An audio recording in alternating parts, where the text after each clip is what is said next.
बिस्मिल्लाहिर्रहमानिर्रहीम। अस्सलाम वालेकुम डियर स्टूडेंट्स। आज हम यूनिट 4 का एक बहुत ही सिंपल सा टॉपिक डिस्कस करेंगे और वो है natural resources of energy.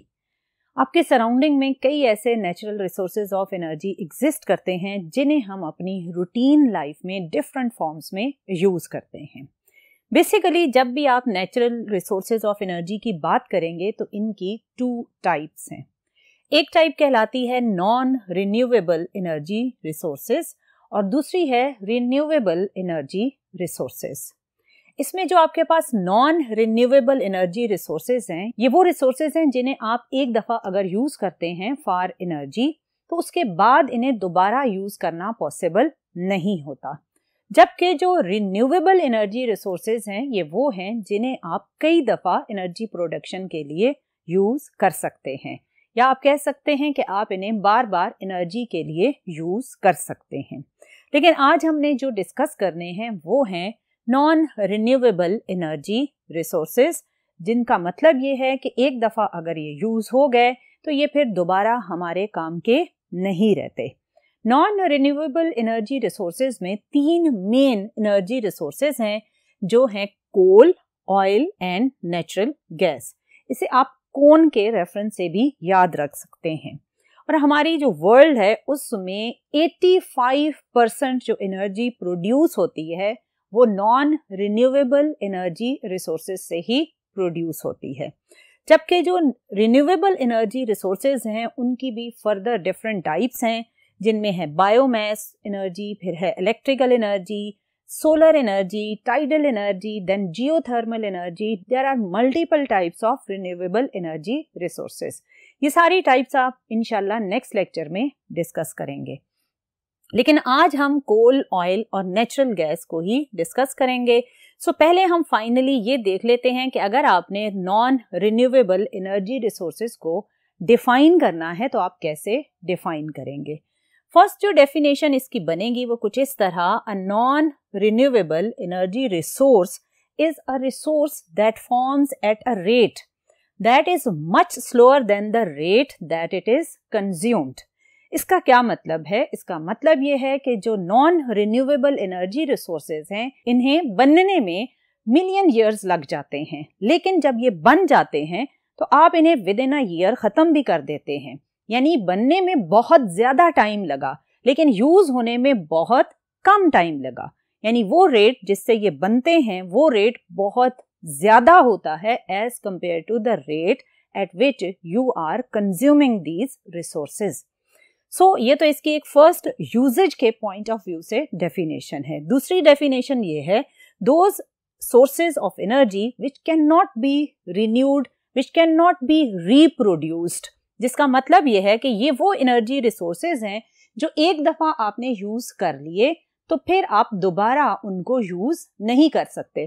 For example कोल है, अगर आपने कोल को बर्न किया किसी हीटिंग पर्पस के लिए या कुकिंग पर्पस के लिए तो कोल जब यानी कोयला जब एक दफा जल जाता है तो वो किस में कन्वर्ट हो जाता है? वो एशेज में या राख में कन्वर्ट हो जाता है। क्या आप उससे दोबारा कोयला बना सकते हैं? ऑब्वियसली नहीं बन सकता। सो कोल एक ऐसा एनर्जी रिसोर्स है जो एक दफा यूज हो जाए तो फिर दोबारा यूज नहीं हो सकता। फिर आपको बिलियन ईयर्स वेट करना पड़ेगा दोबारा कोल के बनने का। जब वो बन जाएगा फिर आप उसे यूज कर सकते हैं। पहले हम इसमें से डिटेल में कोल को डिस्कस करते हैं कि कोल जो फॉसिल फ्यूल है ये बनता किस तरह है। आपने प्रीवियस क्लासेस में भी इसकी मेकिंग के स्टेप्स पढ़े थे। आज हम उसे समराइज्ड फॉर्म में देख लेते हैं।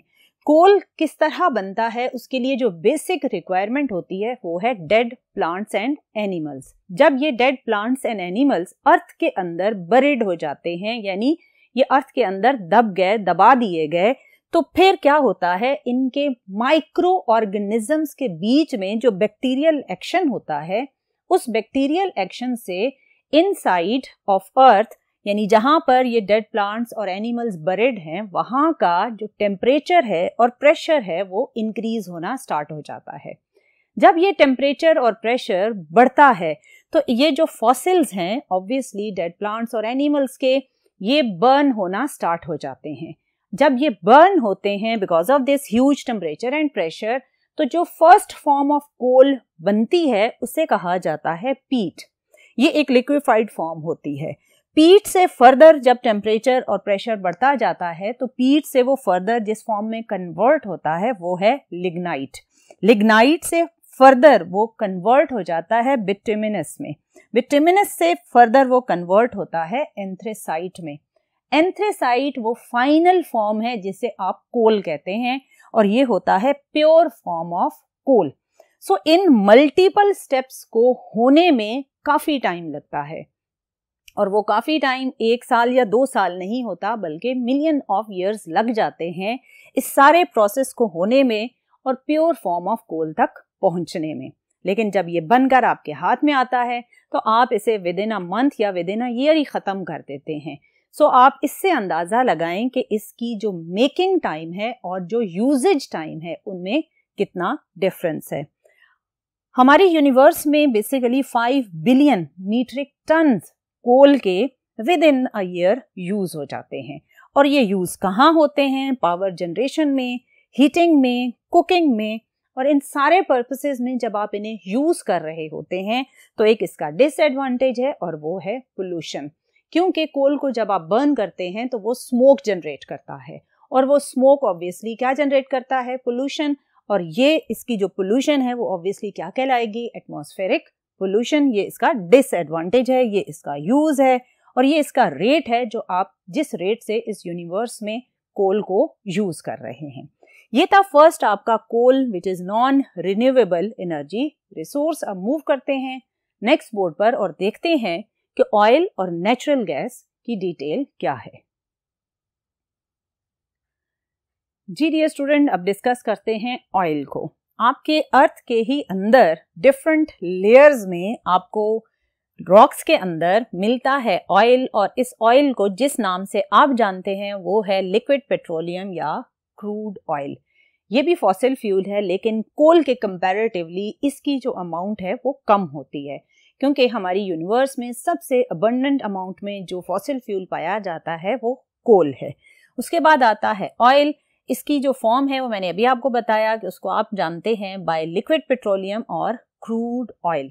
लेकिन जब आप इसे अर्थ से निकालते हैं तो ये डायरेक्टली यूज नहीं हो सकता क्योंकि इसके अंदर जो डिफरेंट प्रोडक्ट्स हैं वो डिफरेंट फ्रैक्शंस में पाए जाते हैं और उन डिफरेंट फ्रैक्शंस को पहले आपको सेपरेट करना पड़ता है और उसके लिए जो प्रोसेस आप यूज करते हैं वो है फ्रैक्शनल डिस्टिलेशन। फ्रैक्शनल डिस्टिलेशन वो प्रोसेस है जो ऑयल में मौजूद डिफरेंट फ्रैक्शंस के डिफरेंट बॉइलिंग पॉइंट के बेसिस पर उनको सेपरेट करता है। सो आपको मिलने वाला जो क्रूड ऑयल है वो आप डायरेक्टली यूज नहीं करेंगे। पहले क्या करेंगे? पहले आप उसे फ्रैक्शनल डिस्टिलेशन के प्रोसेस से डिफरेंट फ्रैक्शंस के बॉइलिंग पॉइंट के बेसिस पर सारे फ्रैक्शंस को अलग कर लेंगे। जब ये फ्रैक्शंस अलग होंगे तो उनको आप नाम देंगे, किसी को गैसोलीन, किसी को डीजल, किसी को जेट फ्यूल। ये फिर आप अपनी फर्दर डिफरेंट डेली लाइफ की रिक्वायरमेंट्स के अकॉर्डिंग आप इनको यूज करते हैं। और वो रॉक्स अर्थ के अंदर जिनमें ऑयल पाया जाता है उन रॉक्स को बोला जाता है शेल रॉक्स। ये वो स्पेसिफिक रॉक्स हैं जिनके अंदर ऑब्वियसली ऑयल एग्जिस्ट करता है। जब आप ये ऑयल इन डिफरेंट फॉर्म्स में सेपरेट कर लेते हैं तो फिर आप इनको यूज करते हैं as a source of energy और as a chemical in different industries. ये वो बेसिकली ऑयल है एज अ फॉसिल फ्यूल जिसको आप अपनी रूटीन लाइफ में यूज कर रहे होते हैं। इसके अलावा जहां पर भी आपको मालूम होना चाहिए कि अंडरग्राउंड ऑयल एग्जिस्ट करता है तो उसके ऑयल में मस्ट नेचुरल गैस भी एग्जिस्ट करती होगी और वो नेचुरल गैस आपका third non renewable energy resource है।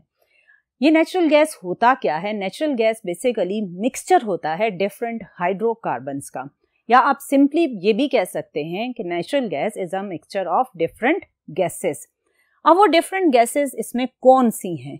एक है मीथेन जो कि सबसे ज्यादा कंसंट्रेशन में पाई जाती है, फिर है ईथेन, फिर है प्रोपेन, फिर है ब्यूटेन। ये वो मिक्सचर के अंदर मौजूद डिफरेंट गैसेस हैं। इसमें जो मीथेन है इसे आप कंप्रेस्ड नेचुरल गैस या सिंपली CNG भी कहते हैं और आप इसी में से जो प्रोपेन है उसे कन्वर्ट करते हैं लिक्विफाइड पेट्रोलियम गैस में, जिसे LPG कहा जाता है।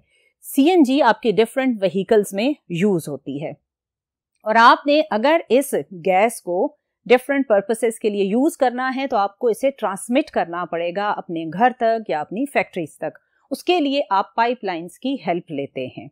लेकिन अगर वो एरियाज जहां तक आपके लिए पाइपलाइंस के थ्रू गैस को ट्रांसमिट करना पॉसिबल ना हो, उसके लिए फिर हम LPG की हेल्प लेते हैं। LPG को, जो कि एक लिक्विफाइड पेट्रोलियम गैस है, इसे आप सिलेंडर्स में फिल करके जो फार एरियाज हैं वहां तक ट्रांसपोर्ट कर लेते हैं। सो LPG बेसिकली फार एरियाज में गैस के पर्पसेस के लिए यूज होती है और इनको आप यूज करते हैं डिफरेंट फॉर्म्स को कुकिंग में, हीटिंग में, पावरिंग व्हीकल्स में, और जो अमोनिया फर्टिलाइजर है उसकी मेकिंग में भी इनको यूज किया जाता है। सो आपने देखा कि किस तरह कोल, ऑयल और नेचुरल गैस आपको डिफरेंट फॉर्म्स में अर्थ के अंदर से ही मिलते हैं। आपके पास जो कोल था वो ऑब्वियसली बरिड प्लांट्स और एनिमल्स जो कि डेड होते हैं उनकी वजह से जनरेट होता हुआ नजर आया। उसके बाद आपने ऑयल को देखा, जहां पर भी ऑयल होगा उसके सराउंडिंग में मस्ट गैस भी एग्जिस्ट करेगी। इन तीनों के जो एडवांटेजेस और डिसएडवांटेजेस हैं अब उन्हें डिस्कस कर लेते हैं। एडवांटेजेस में अगर आप देखें तो ये तीनों जो आपने फॉसिल फ्यूल्स पढ़े ये चीप होते हैं, यानी सस्ते होते हैं compare to renewable energy resources जो आपने नेक्स्ट लेक्चर में पढ़ने हैं, और ऑब्वियसली इन्हें यूज करना आसान होता है। इनकी एफिशिएंसी बहुत ज़्यादा होती है और उसकी वजह क्या होती है कि ये एक शॉर्ट टाइम इंटरवल में बहुत ज़्यादा अमाउंट ऑफ हीट जनरेट करते हैं। So high efficiency and ability to produce a lot of heat in short period of time, ये तो इनका एडवांटेज है कि आप इन्हें बड़े आराम से यूज कर सकते हैं और कंपैरेटिवली रिन्यूएबल एनर्जी सोर्स के सस्ते होते हैं। डिसएडवांटेजेस क्या हैं? सबसे पहला डिसएडवांटेज क्या है जो मैंने आपको स्टार्ट में बताया कि इनकी क्वांटिटी बहुत ही लिमिटेड है। और क्यों लिमिटेड है? उसकी वजह इनका टाइम ऑफ मेकिंग है, क्योंकि इन्हें बनने में बहुत ज़्यादा टाइम लग जाता है और यूज़ होने में बहुत थोड़ा टाइम लगता है। सो लिमिटेड क्वांटिटी है इनकी। अगर आपने क्वांटिटी को ख़त्म कर दिया तो ऑब्वियसली फिर आपको एक लंबा अरसा वेट करना पड़ेगा कि तब ये दोबारा बने और आप इनको यूज़ करें। Life of resources is finite, obviously क्योंकि आप इन्हें बहुत जल्दी यूज़ कर लेते हैं तो इनका जो लाइफ टाइम है वो बहुत ही शॉर्ट होता है। और इनकी लो मेंटेनेंस कॉस्ट है, ये इसका बेसिकली डिसएडवांटेज नहीं बल्कि एडवांटेज होगा क्योंकि इसकी मेंटेनेंस कॉस्ट कम होती है।